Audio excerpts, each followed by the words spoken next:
Hi, and thanks for watching.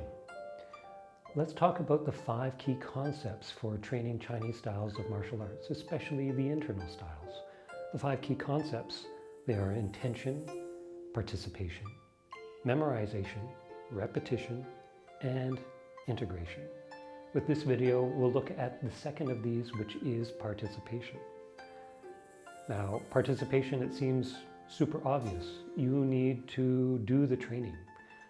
But even though it's super obvious, it's worth emphasizing for at least 2 key points when we tend to forget this.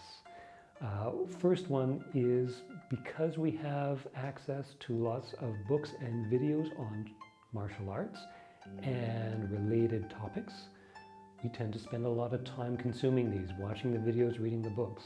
I'm not saying that that's a bad thing. There's a lot to learn and there's a lot of examples to absorb. But if we only bring those into our head, then we will not get them into our body, which is the goal of training. The only way to get those ideas into ourselves as a whole is to do the practice.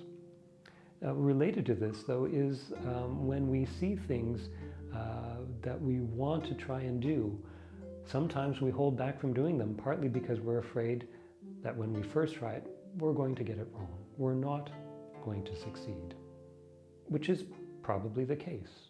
But there's an understanding that training is a process and that there is a process that starts with things being hard to succeed at, and gradually through repetition we will get better at them. But for this process to begin, we have to participate. We have to do the training. The second way that this super obvious concept sometimes gets overlooked is when we're doing a routine, say it's the Tai Chi routine, and we come to the kick section. And we think, oh yeah, here's this kick section. We kind of do the kicks, but we kind of not do the kicks so that we can get past them to get on to the rest of the routine. If you can do the kicks, you should do the kicks. If there's a drop stance in your routine, to the extent that you can do a drop stance, you should do the drop stance. If there's a section at the beginning that you've done a billion times before and you know it really well, and you want to get on to the section that follows it, you should still probably do that section at the beginning. The routines have a logic, a reason for why they're organized the way they are. And so doing the beginning part probably is going to help you get set up for the things that follow. The only 2 exceptions to this rule or this concept of participation. One is if you have an injury. If you have an injury, maybe you should be focusing first and foremost on recovering from the injury.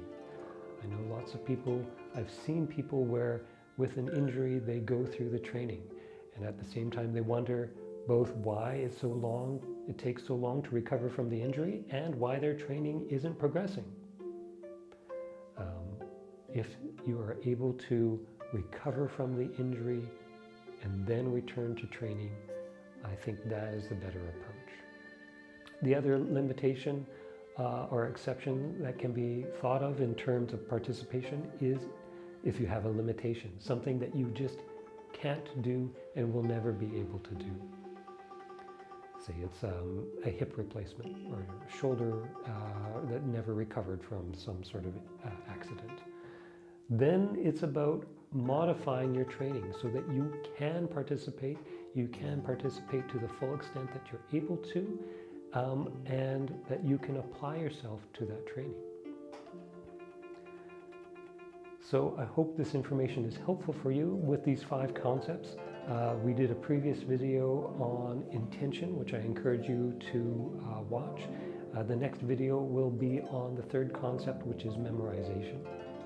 Until then, keep training, keep practicing, and take care.